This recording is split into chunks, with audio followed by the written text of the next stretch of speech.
let's talk about some of the advantages that comes with this. If the absence of breastfeeding in a child right from the onset, is the child going to be crying more? Is the child going to be very angry that he's not getting the breast milk that he's supposed to get? Or how does he even know that I'm not getting this breast milk because it's what I need as a child? Definitely.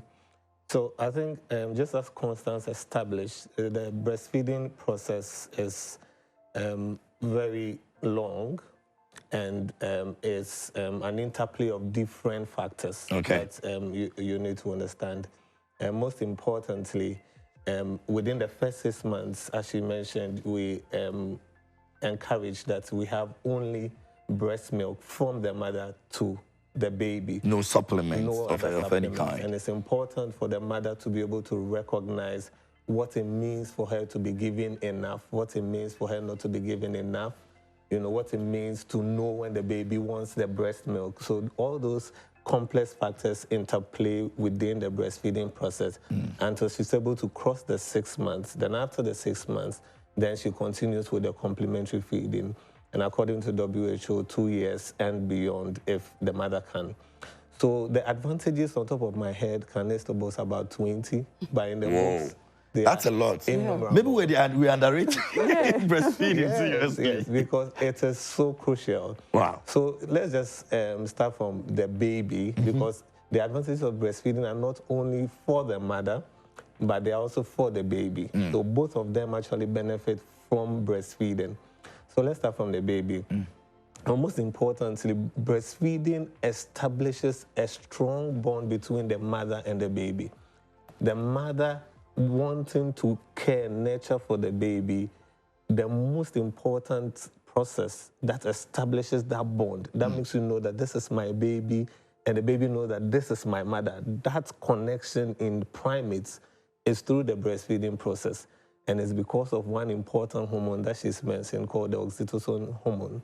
So that hormone is released from the brain, and it establishes a sort of a love connection and a bond between the baby and the mother. And secondly, breastfeeding, when established in a right way, also helps the baby and prevents the baby from a lot of infectious diseases within the first 2 years of life. The baby, when born, has not established enough soldiers to be able to protect itself against all the things because when the baby was in the mother's room, the baby was protected. He was in a bubble bath, in the womb of the mother, swimming, and was very protected. But once you come out, you are exposed to 1 billion microbes. And the microbes are so many in the air when we touch the baby from all sorts of places. The baby's immune system is never strong to be able to ward off all those microbes. And so the only established contact to be able to fight infections is through the soldiers that the mother gives to the baby through the breast milk. And that is one of the most important. So babies that are not breastfed are susceptible to a lot of infections. It could be gastrointestinal infections, so they have diarrhea episodes so many times. And as a baby, when you have diarrhea episodes, even more than about 5, it can't even kill the baby. It can put the baby to shock, and the baby can lose their life. Apart from diarrheal episodes, ear infections, throat infections, upper respiratory tract infections, cough, cold, all those diseases are prevented by just breastfeeding the child consistently as you are supposed to. 3, breastfeeding a child also stimulates brain development. Very important, because all the micronutrients that are needed to stimulate brain development are all from the breast milk. And so when you are not breastfeeding, then you are actually preventing a child from being stimulated aright to be able to grow in terms of the brain. Now, apart from all these things, the mother also benefits from breastfeeding. In what way? She's mentioned the first one, that once you establish breastfeeding within the first even 30 minutes, it protects the mother from bleeding, because the womb grows big and flabby to allow the baby to come out.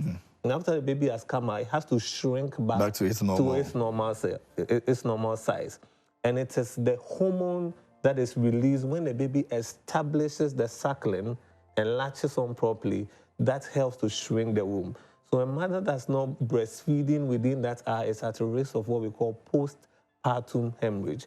And she can bleed as many, as huge volumes, even to something that will, cause, be detrimental to her own life. Again, it protects the mother from cancers, ovarian cancers, breast cancers, endometrial cancers. Breastfeeding protects the mother from all these cancers, as it were.